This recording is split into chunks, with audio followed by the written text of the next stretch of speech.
नमस्कार, जय शिवराय, जय शंभूराजे। आज मी तुम्हाला कोल्हापूर जिल्ह्यातील शाहूवाडी तालुक्यातील आंबा गावाजवळ असलेल्या आंबाई वनराईमध्ये घेऊन निघालेलो आहे। ही वनराई 2 पेक्षा जास्त एकरमध्ये पसरलेली आहे आणि जुनी वनराई असल्यामुळे या वनराईच्या आतमध्ये अनेक भली मोठी झाडे आपल्याला बघायला मिळतात। जेव्हा आपण वनराईच्या आतमध्ये प्रवेश करतो, त्या झाडांच्या सानिध्याचा अनुभव घेतो, तेव्हा आपल्या मनाला शांती मिळते आणि मन आनंदी होते। आणि सर्वात महत्त्वाची गोष्ट म्हणजे वनराईच्या मधोमध एक प्राचीन शंभू महादेवाचं मंदिर आहे। त्या मंदिराच्या बाहेर अनेक प्राचीन डिकमळे आणि प्राचीन मूर्त्या आपल्याला बघायला मिळतात। ह्या मूर्त्या खूप जुन्या असल्यामुळे जुन्या कलाकारांची कला देखील आपल्याला बघायला मिळते।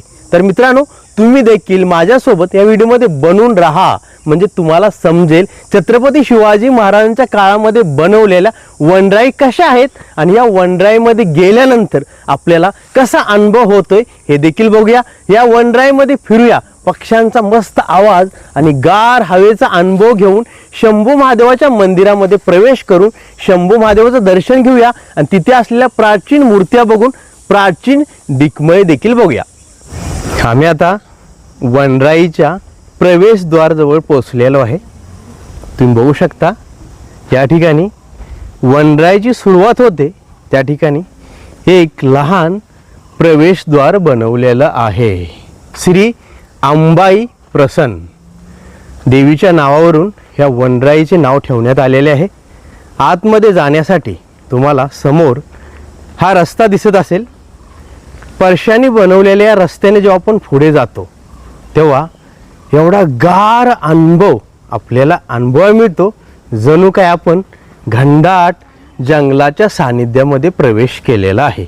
या ठिकाणी असलेली झाडे आणि झाडांना ह्या वेलांनी कसे वेढलेले आहे हे तुम्ही बघू शकता।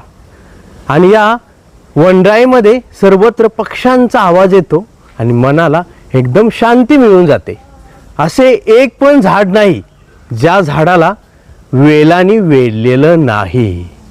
या रस्त्याने जेव्हा आपण पुढे जातो तेव्हा आपल्याला असं वाटतं ह्या निसर्गाने, ह्या झाडांनी आपल्याला आतमध्ये येण्यासाठी ही कमानी बनवलेली आहे। बघा, हे वेल बघू शकता तुम्ही किती मोठमोठे आहेत आणि असेच झाडावरती जाऊन झाडांना गुदपडलेले आहे। त्यामुळे एक दुसऱ्या झाडांच्या मध्ये गॅप कमी आहे आणि या ठिकाणी सर्वत्र सावली असल्यामुळे थंडावा देखील आहे। जेव्हा आपण आणखी पुढे चालत जातो तेव्हा समोर आपल्याला मंदिर बघायला मिळते। मंदिरापर्यंत जाण्यासाठी या झाडांच्या सानिध्यांचा अनुभव आपल्याला मस्त अनुभवायला मिळतो। बघू शकता तुम्ही, सूर्यप्रकाश खाली येण्यासाठी धडपडत आहे।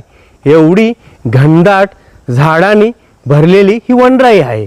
या वनराईमध्ये अनेक जुने नवीन पक्षी आपल्याला बघायला मिळतात। पक्ष्यांच्या अनेक प्रजाती या वनराईमध्ये सहवास करतात। प्राणी सुद्धा असू शकतात, पण सध्या या ठिकाणी आपल्याला कुठेही प्राणी बघायला मिळत नाहीत। बघा किती छान वाटतं मित्रांनो। आणि माझा परिवार माझ्या मागून येत आहे। ह्या झाडांच्या सानिध्यामध्ये येऊन ते मस्त फोटोशूट करत आहेत। मी जरा पुढे आलो कारण मला या झाडांच्या सानिध्याचा मस्त अनुभव घ्यायचा होता। बघू शकता तुम्ही, आणखी पुढे आल्यानंतर ही झाडे आपल्याला कशी दिसतात। अशी वनराई माणसाने जपून ठेवली पाहिजे, कारण माणूस किती थकलेला असू दे, कितीही टेन्शनमध्ये असू दे, जणू या वनराईमध्ये आल्यानंतर माणसाचा सर्व थकवा टेन्शन दूर होतं। कारण या वनराईमध्ये पक्ष्यांचा आवाज आणि एवढा गारवा असतो की मनाला एकदम फ्रेश करून जातो। आता आम्ही मंदिराच्या एकदम जवळ पोचलेलो आहे। समोर तुम्हाला मंदिर दिसत असेल। मंदिरामध्ये जाण्या अगोदर मंदिर परिसराच्या बाहेर एक पाण्याची टंकी पण आहे। त्या ठिकाणी चूळ भरून आतमध्ये प्रवेश करायचा आहे, कारण शंभू महादेवाच्या दरबारमध्ये जाताना मन तन सर्व फ्रेश करून आतमध्ये जावं लागतं। बघा, मंदिर परिसर पण झाडांनी वेढलेला आहे आणि हे मंदिर बाहेरून असे बघायला मिळते। मंदिराच्या आतमधील मूर्त्या, बाहेर असलेल्या मूर्त्या खूप जुन्या आहेत, पण हे मंदिर नंतर थोडं बांधकामाने दुरुस्त करण्यात आलेलं आहे। आणि मंदिराच्या मागे एक झाड आहे. ह्या झाडाचा आकार कसा आहे बघा. म्हणजे ह्या झाडाला बघितल्यानंतर आपल्याला असं वाटतं जणू काय हा नंदी असावा. नंदीच्या सोंडेसारखा आकार ह्या झाडाच्या खोडामधून निर्माण झालेला आहे. आणखी पुढे गेल्यानंतर आपण मंदिराच्या बाहेर असलेल्या प्राचीन मूर्त्या बघायच्या आहेत.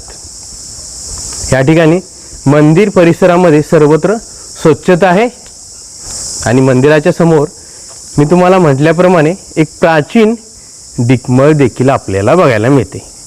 ही दगडांची डिकमळ कशी बनवली आहे तुम्ही बघू शकता.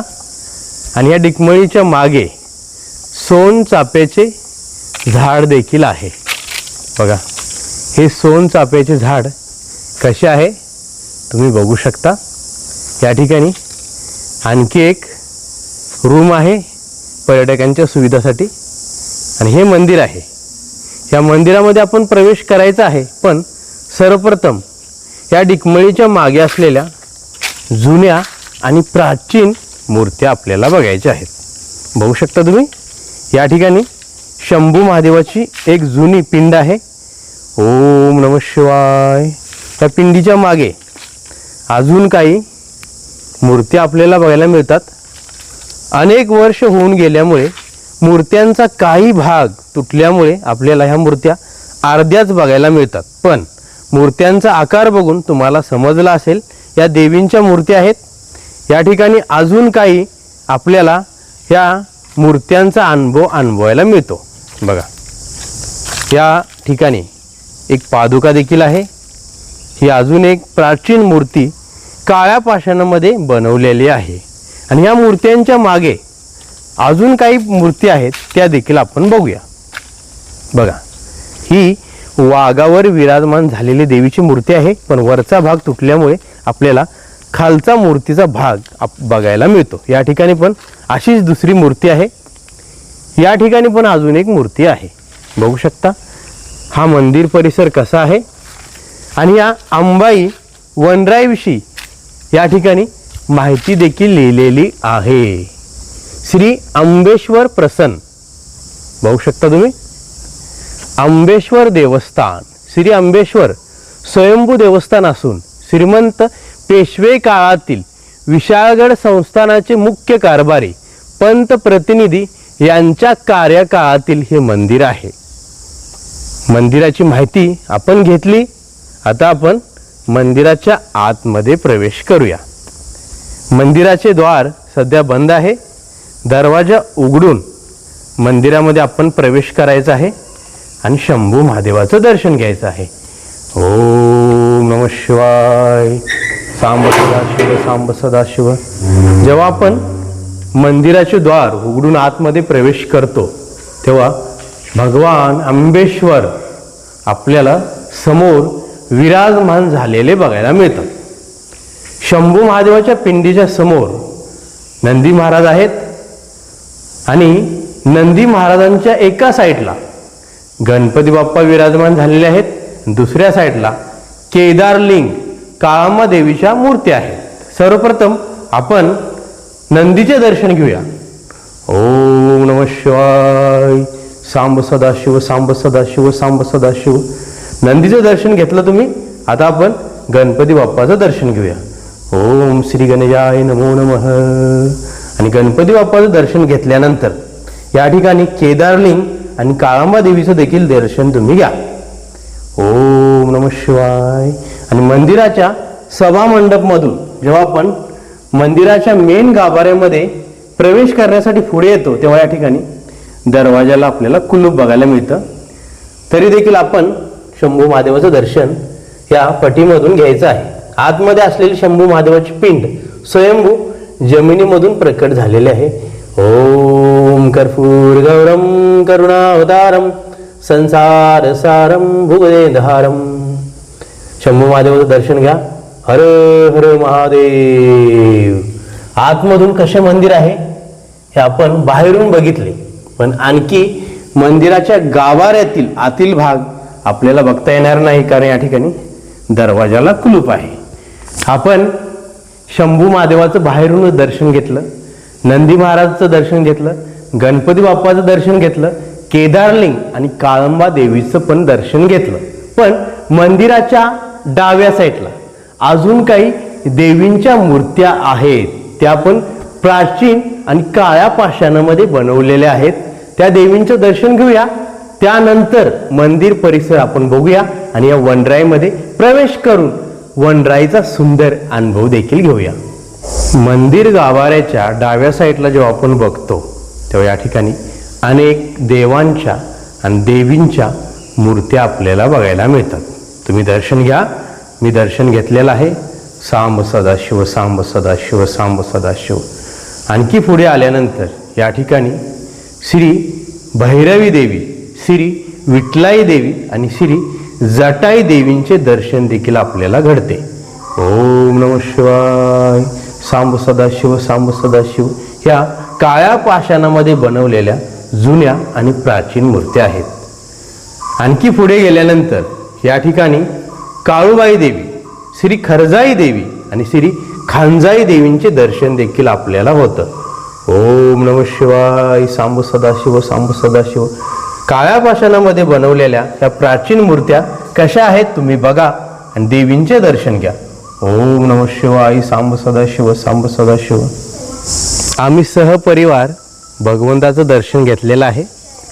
आता आपण मंदिराच्या समोर असलेल्या वनराईमध्ये प्रवेश करूया आणि ही वनराई कशी आहे हे बघूया.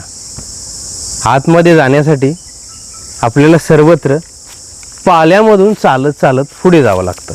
त्यामुळे पायामध्ये चप्पल नसल्यामुळे काटे पण लागू शकतात. तरीसुद्धा मी हळूहळू या वनराईमध्ये प्रवेश करून तुम्हाला ही वनराई दाखवण्याचा प्रयत्न करत आहे. बघा, पुढे जात असताना पाल्याचा आवाज कसा येत आहे बघा, आणि किती शांतच आहे या ठिकाणी. ना माणसांचा आवाज, ना गाड्यांचा आवाज, ना कोणत्या कारखान्यांचा आवाज. सर्वत्र पक्ष्यांचा मधुर गोड आवाज आणि गार हवा, सावली, हे झाडांचे सानिध्य, झाडांच्या अधूनमधून झाडांना वेढा घालणारे वेल आणि या झाडावरून खाली पडणारी ही फुले. ही पांढरी फुले कोणत्या झाडाची आहेत तुम्ही मला कमेंट करून नक्की सांगा. बघा, त्या ठिकाणी आल्यानंतर जो अनुभव आपल्याला अनुभवायला मिळतो तो शब्दात सांगण्यापलीकडे आहे. आणि या झाडांच्या वरती मार्किंग पण केलेलं आहे, म्हणजे ह्या झाडांचा कोणता नंबर आहे. ह्या झाडाचा नंबर आहे 961, याचा आहे 962. म्हणजे या वनराईमध्ये जेवढी पण झाडे आहेत त्यांना मार्किंग केल्यामुळे ह्या झाडांना नुकसान होत नाही. बघा मित्रांनो, काय अनुभव आहे या वनराईमध्ये आल्यानंतर. छान अनुभव आज मिळाला. मित्रांनो, आज मी तुम्हाला कोल्हापूर जिल्ह्यातील शाहूवाडी तालुक्यातील आंबा गावाजवळ असलेल्या अंबाई वनराईमध्ये घेऊन आलो. या वनराईमध्ये फिरून झाडांचे सानिध्य मी तुम्हाला दाखवलं. या वनराईमध्ये चालत असताना कसा अनुभवायला मिळतो हे देखील तुम्हाला दाखवलं. पण हा अनुभव तुम्ही बघा, पण प्रत्यक्षात या ठिकाणी या वनराईमध्ये फिरा आणि थोडा वेळ या झाडांच्या सानिध्यामध्ये घालवा. मग बघा तुम्हाला कसा अनुभवायला मिळतोय. मी या वनराईमध्ये प्रवेश केला, या वनराईचे सानिध्य तुम्हाला दाखवलं आणि वनराईच्या मधोमध असलेलं प्राचीन शंभू महादेवाचं मंदिर दाखवून शंभू महादेवाचं दर्शन घडवून आणलं. आणि मंदिराच्या डाव्या साईडला आणि बाहेर असलेल्या प्राचीन काळ्या पाषाणामध्ये बनवलेल्या मूर्त्या देखील मी तुम्हाला दाखवल्या आणि मंदिराच्या समोर असलेली प्राचीन डिकमं देखील तुम्ही बघितली. आज मी या ठिकाणी येऊन या वनराईचा व्हिडिओ तुम्हाला बनवून दाखवला. हा व्हिडिओ तुम्हाला कसा वाटला मला कमेंट करून नक्की सांगा. आणि असे नवनवीन मराठी व्हिडिओ बघण्यासाठी चॅनलला सबस्क्राईब करा, शेअर करा, लाईक करा आणि बेल आयकॉन दाबून नोटिफिकेशन ऑन करा. पुन्हा भेटूया अशाच नवीन मराठी व्हिडिओ सोबत. धन्यवाद. जय शिवराय, जय शंभूराजे, नमः पार्वती पते, हर हर महादेव. छत्रपती शिवाजी महाराजांचा विजय असो.